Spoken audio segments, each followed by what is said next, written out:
J'ai vu une info qu'il il a fixé un crack dans le bike lane. J'ai dit, ah non, très bon, man of the people. Il est là dehors en train de shovel snow lui-même. En train d'enlever le neige. C'est vraiment le type de gars. Zoran, il pense qu'il est le Hokage. Non, c'est un peu ça. Jack Antonoff, il était content ce Grammy-là. Qui? Jack Antonoff, il n'y avait pas Taylor Swift pour lui déranger. C'est quoi? Il est fâché avec elle?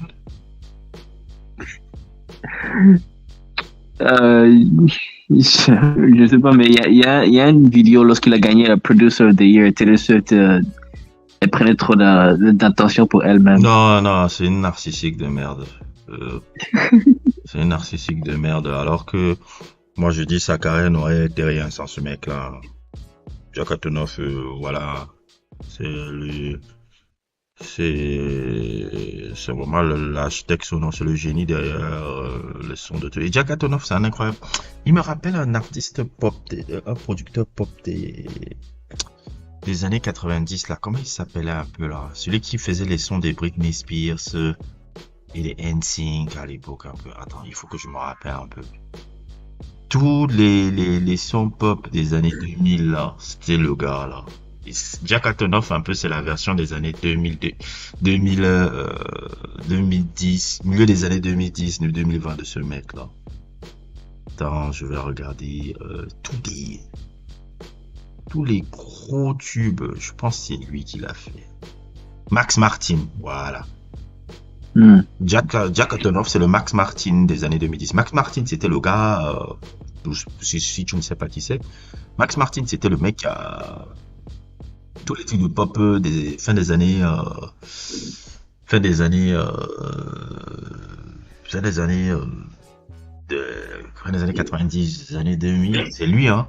Il domine les charts. Okay. Il domine les charts. C'est le truc. Jack Antonoff me rappelle un peu ce mec-là. Et puis les années 2000 jusqu'au milieu 2010, c'est Benny Blanco. Benny Blanco.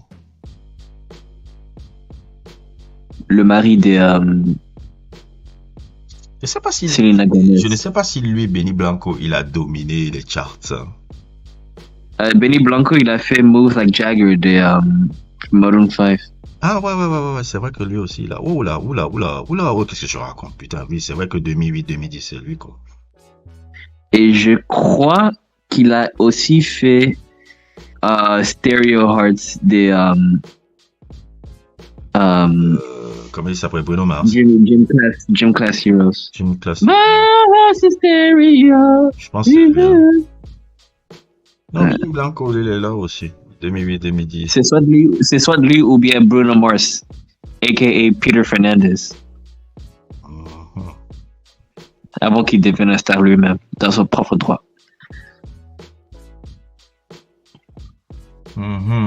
C'est marrant. Ah, le company Buick, ils ont un nouveau commercial. Qui? Et ils ont utilisé Buick, le company de voitures qui ont fait le GNX à l'époque. Ils ont un nouveau commercial. Ils ont utilisé TV Off. Ouais, c'est bien. Bravo. On est content pour.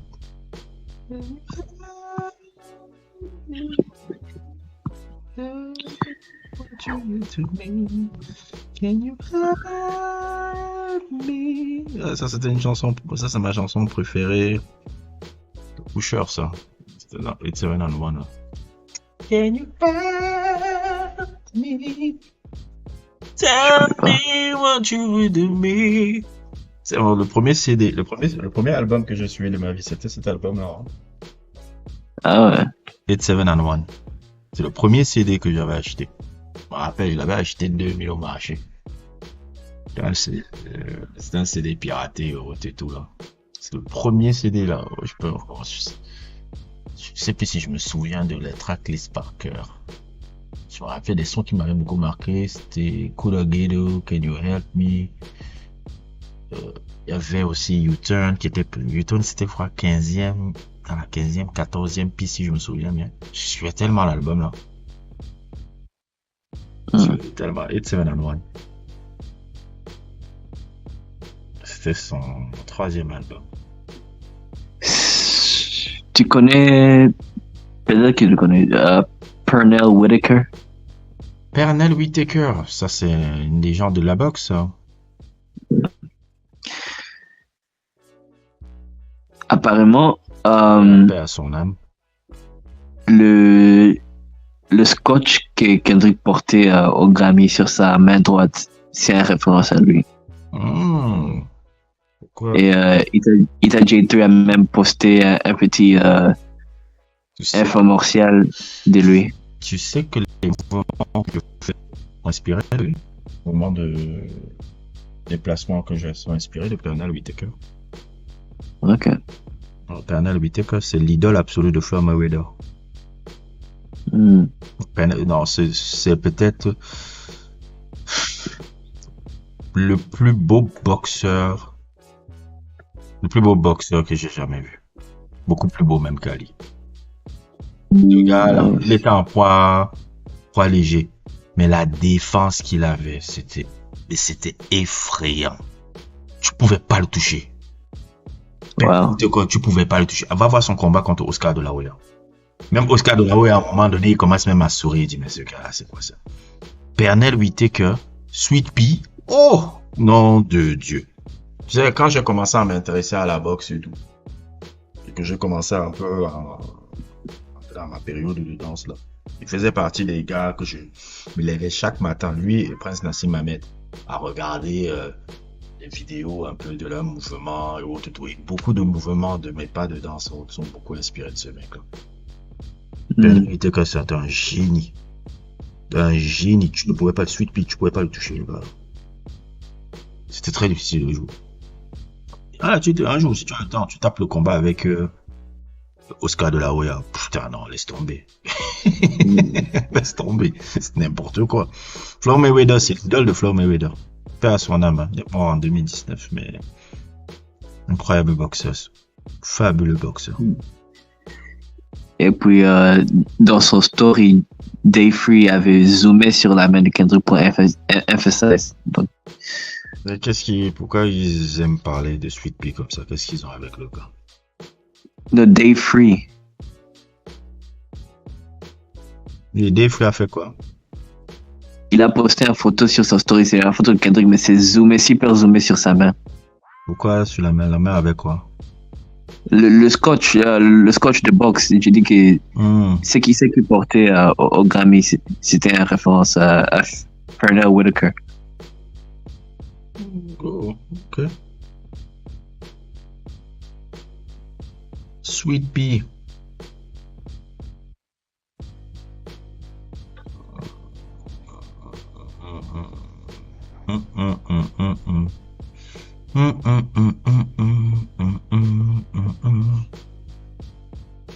Bon, Kendrick Lamar qui a 27 Grammy, bon.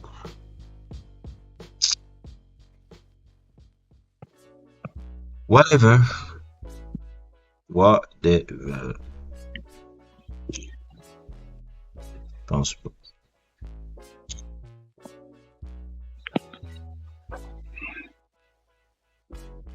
Ça m'intéresse pas trop.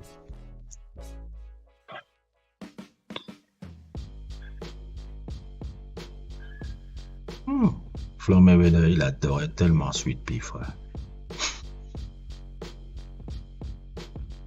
Il adorait trop Sweet Pea.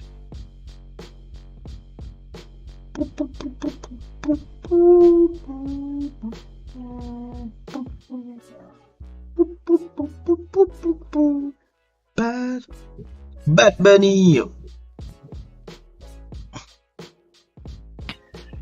Je vais regarder le Super Bowl là. Pas live, mais je vais checker ça après. Je vais essayer d'écouter la musique du gars là. Ça fait des années qu'il est là. La musique est bonne. Le nouveau album spécifiquement. Je vais donner une chance. Bon, je vais un peu voir. Il n'a pas l'air vraiment de mon... Le vidéo que j'ai envoyé midi là, Ça pourrait te donner un peu d'effort. Je vais faire un effort d'écouter. Je sais pas, j'ai un peu rebuté par le personnage. Un peu. Il n'a pas l'air méchant, mais bon. C'est pas. Bosse dans son travail, il représente sa communauté de la plus haute des manières. Bon. Whatever. Ah, c'est ça que je suis endormi en écoutant une interview de Bell Hooks. De Bell Hooks, c'est qui Bell Hooks? C'est un écrivain. Je connais pas. Elle est très intéressante.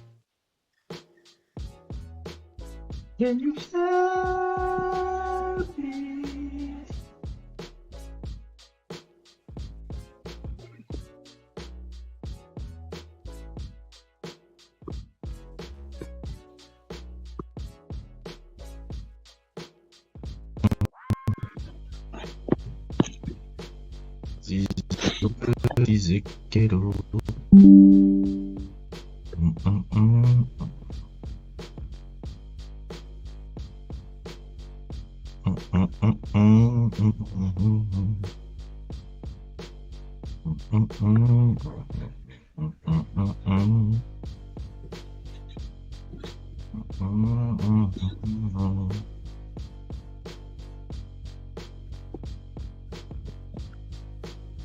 Est-ce que c'est même pas peut-être un truc pour le prochain album même?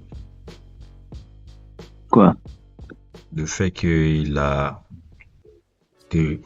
comment il s'appelle là, l'autre a tweeté ça quoi.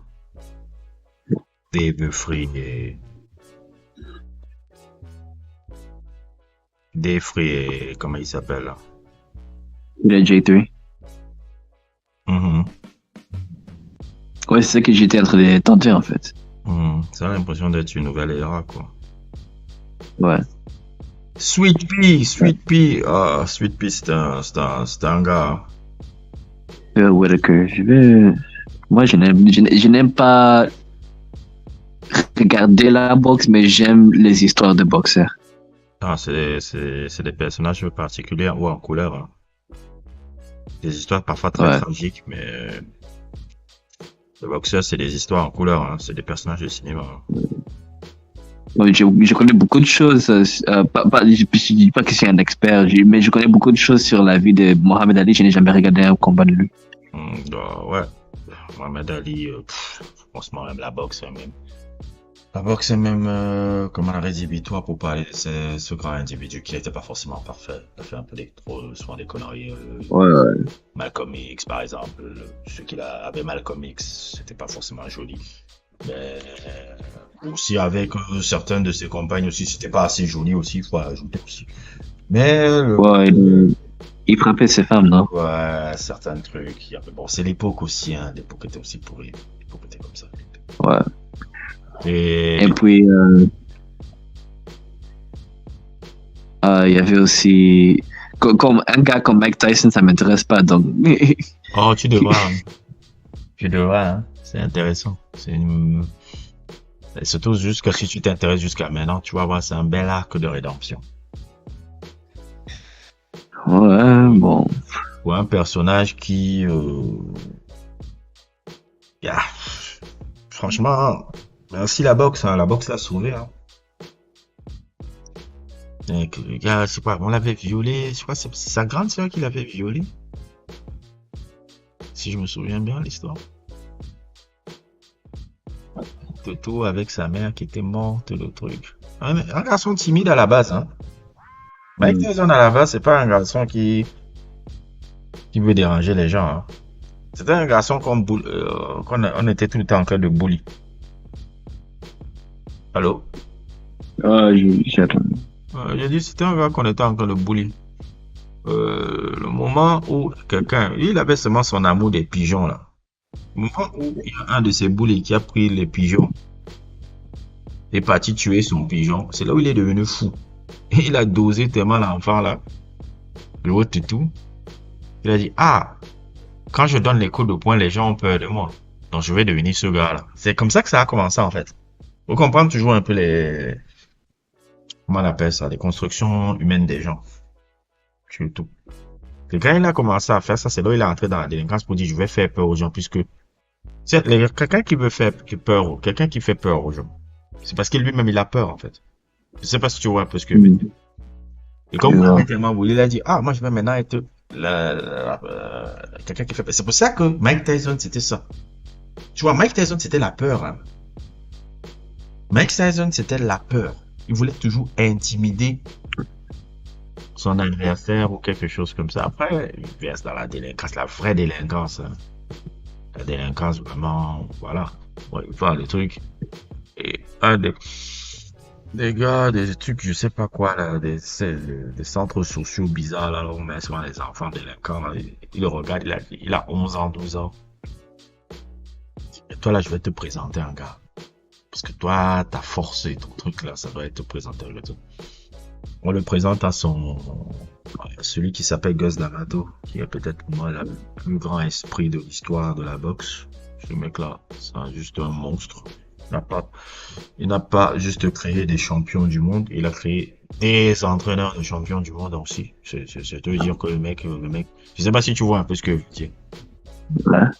C'est-à-dire que tu n'as pas seulement créé des champions du monde, tu as créé des coachs qui sont devenus des coachs légendaires aussi. Et qui ont créé aussi leur propre champion du monde. Je sais pas si tu vois, le gars, il voit Tyson à 12 ans. Il voit 2-3 punches de Tyson, il se tourne vers son gars, il dit, on a un futur champion du monde. Il le disait à l'âge, il disait à 12 ans que Mike Tyson va être champion du monde. Juste en le voyant deux fois. Le gars l'a entraîné. Le truc. Et même sa façon de parler, là, quand tu vois le Mike Tyson de 50, 60 ans qui parle, en fait, c'est Gus D'Amato qui parle, quoi. C'est pas lui. C'est tout la philosophie de Gus D'Amato. Ça, son histoire est passionnante. Hein. C'est comme un peu quand tu vois un peu l'histoire de, moi, je l'appelle souvent le Anakin Dark Vador de la boxe, quoi. Tyson. C'est un peu comme Anakin, un peu.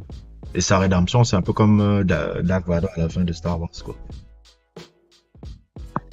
Je pense que si Gus D'Amato n'était pas mort, parce que Gus D'Amato est mort avant qu'il ne devienne champion du monde. S'il était un peu plus vivant dans les premières années de son succès, il y a plein de choses que Mike Tyson aurait évité. Et je pense aussi des acquaintances aussi avec cette ordure qui est, comment il s'appelle, Don King, là. Ça n'a pas trop aidé, quoi. Pas trop aidé. Ouais. Histoire du gars. Passionnant aussi, hein. C'est passionnant. Très passionnant.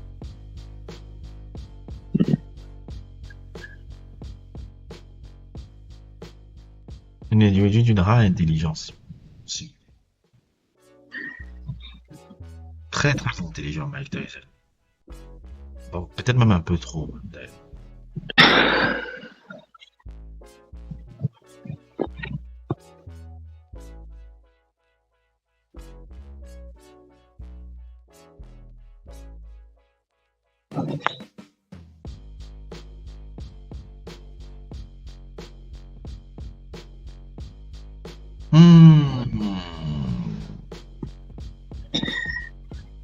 You gotta be a different kind of loser if you're not even cool enough to be on the Epstein Island. Cheating? Elon Musk has to be a different kind of loser if you can't even hang out with the pedophiles. Bon, il était jeune, non? Il était jeune, il n'avait pas encore la fortune qu'il avait, il était pas encore là avec ses gars. On a convoqué même Elon Musk à la justice. Ouais, je viens de voir. Justice française perquisitionne les bureaux de X. En Paris. Ça, c'est vraiment que l'argent fait des losers. Si tu es un loser sans argent, tu seras un loser avec. Mais quel loser, quoi. Mais quel loser. C'est vraiment un loser. C'est vraiment un pauvre type. Il n'y a pas d'autre mot pour dire ça. Un pauvre type, ce mec-là. Kanye West, pauvre type. Elon Musk, pauvre type. Zuckerberg, pauvre type aussi. Je sais que je suis pas fameux, hein, mais franchement, je sais que je suis pas fameux comme gars. Et vraiment, ces mecs-là, Tarako. Peekaboo. Peekaboo. Peekaboo. Bon. I just put them buttons in my.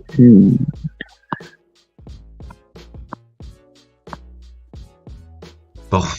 C'est-à-dire, même m'intéresser à Kendrick Lamar, c'est même plus. Moi, c'est même plus. C'est plus passionnant, quoi. Qu'il ait à tout gagner, qu'il ait des trucs, c'est bon. Moi, voilà. T'as bouclé, hein. Oh, quoi de plus? Un nouvel album de Kendrick Lamar, ça me dira rien, quoi. Je sais pas si tu vois ce que je veux dire. Moi, même l'album Kendrick Lamar, ça me dit rien, quoi. Moi, son histoire est... En fait, pour moi, ma tête, son histoire est terminée. En tout cas, musicalement. Ouais. I can see that. L'histoire musicale de Kendrick Lamar, c'est fini, hein, pour moi. Je vois pas plus, quoi. Il va mettre quoi de plus, en fait. La boucle est bouclée, en fait. La boucle est bouclée, la... Moi, j'étais lui-même, je me concentre sur autre projet que la musique, quoi. Le truc du film, le truc, Pidgey, développer autre chose.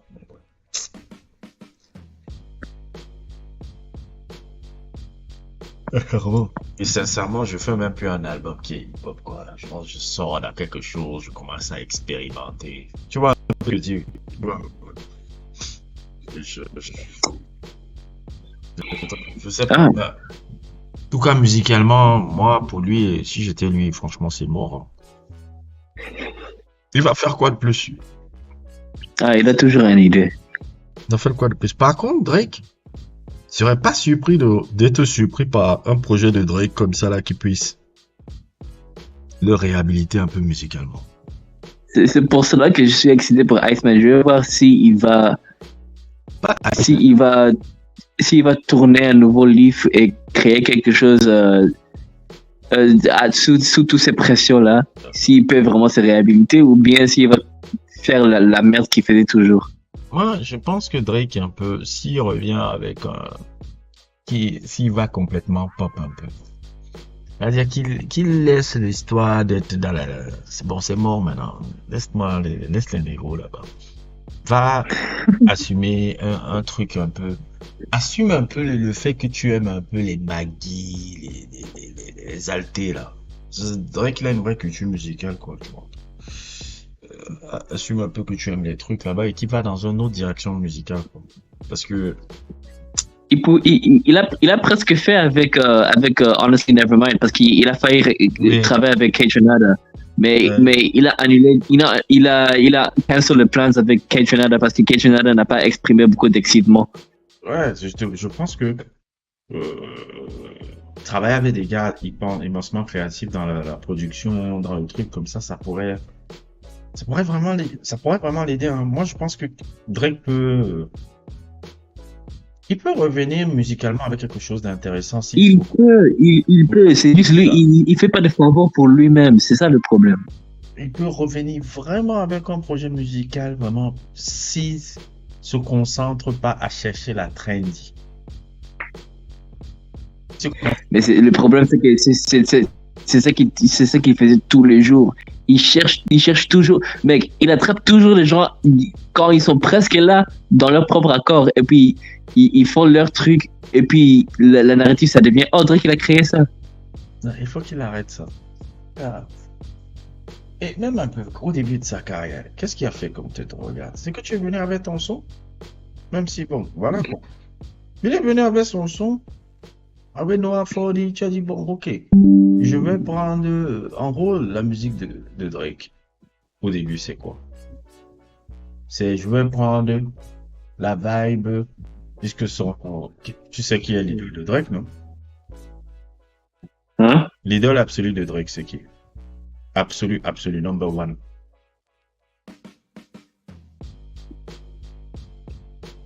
C'est-à-dire que Chaos. non, no chaos. Que c'est une des personnes qui kiffe, mais l'idole absolue, c'est qui a défini véritablement Kanye West. Non, même pas Kanye West. Pharrell Williams. Mais bon, ça fait partie des influences. Oui, Kanye West, on va dire, a créé plus ou moins Drake avec Edward Heartbreak et autres et tout, oui, je peux l'entendre, mais il y a une personne qui est l'alpha et l'oméga de Drake, que la musique même c'est quoi, parce que cette personne est là. Tu vois, comme Kendrick Lamar à Tupac. Ah, Jay-Z. Zéro Jay-Z. Ok, attends, laisse-moi deviner. C'est l'idole absolue de Drake. C'est Drake, s'il existe, c'est à cause de cette personne. C'est pas que c'est à cause, mais celle qui a fait son mantra, cette personne qui a fait son mantra musical, c'est cette personne-là. Michael Jackson? No Michael Jackson. Ok.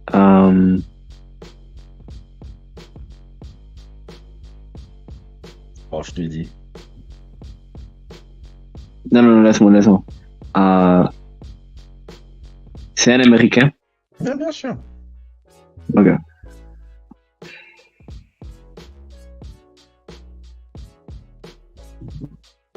Mais ce n'est pas dans le hip-hop. Ok, ce n'est pas dans le hip-hop, ok. George Michael? George Michael, de quoi? Non, c'est dans le R&B.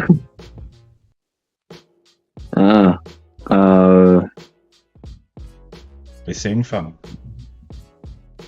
Oh,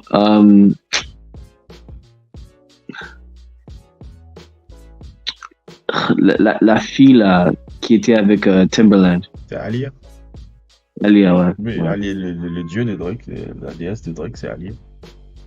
Alia, tout dans l'écriture, dans le truc, je le dis même pas parce que ah ouais, il y a des interviews, pour les bobos là, les zozos là qui sont fans de Drake. Drake, j'ai vu, je dis, j'étais là au début, j'ai étudié ces gars-là. La plupart des artistes que vous parlez là, je les ai étudiés, hein. Et je les ai étudiés à l'époque. Comment te dire un peu? J'ai étudié la plupart des gars là à l'époque où c'était pas cool d'étudier les mecs, hein. Je sais pas si tu vois un peu ce que je veux dire.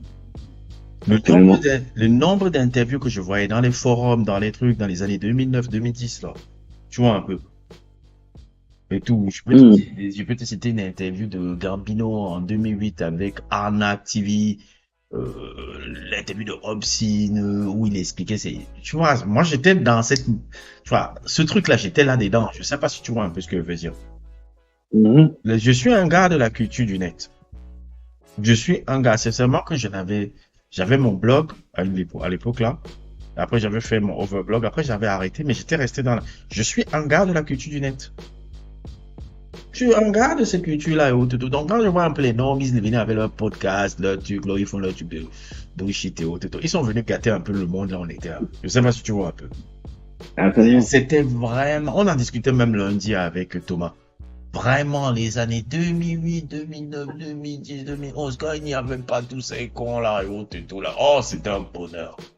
Oh, c'était un bonheur. Le net. Ils sont venus tout gâter.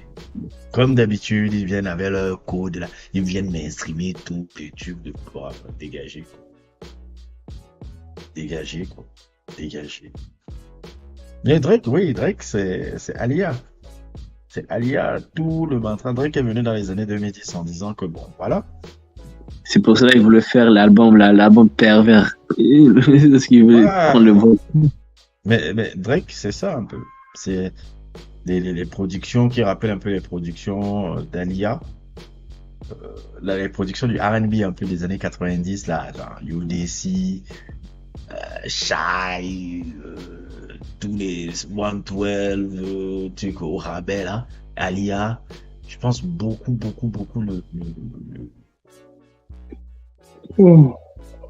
les albums de Alia, les albums de Pléas et beaucoup l'écriture de Static Major. Parce que celui qui a beaucoup écrit en tout cas, je pense dans les deuxième ou le troisième album, mais surtout Non, dans le deuxième, c'était beaucoup Missy Elliott. Mais dans le troisième album, qui est le meilleur album d'Alia, là, Alia, là, c'est beaucoup Static Major. Ok. Et Static Major, c'est l'influence de Drake aussi.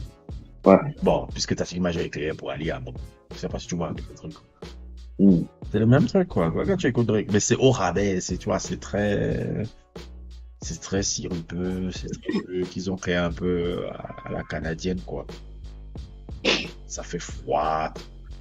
C'est un peu un froid latin, là. Ils sont venus avec leur son, tu vois, un peu. Avec Noah Forti, tu vois, un peu. Ils ont fini avec leur son et c'était, pour le monde mainstream, très nouveau. Tu vois, un peu. C'était nouveau. C'était prêt. Il suivait pas les codes. Il venait avec son délire, il venait dire trucs et autres et tout, et voilà, quoi. Il aurait dû rester dans ce délire. Il aurait dû faire que, Nangam. Moi, je suis pas là pour être un rappeur. Déjà, être un rappeur, c'est limitant.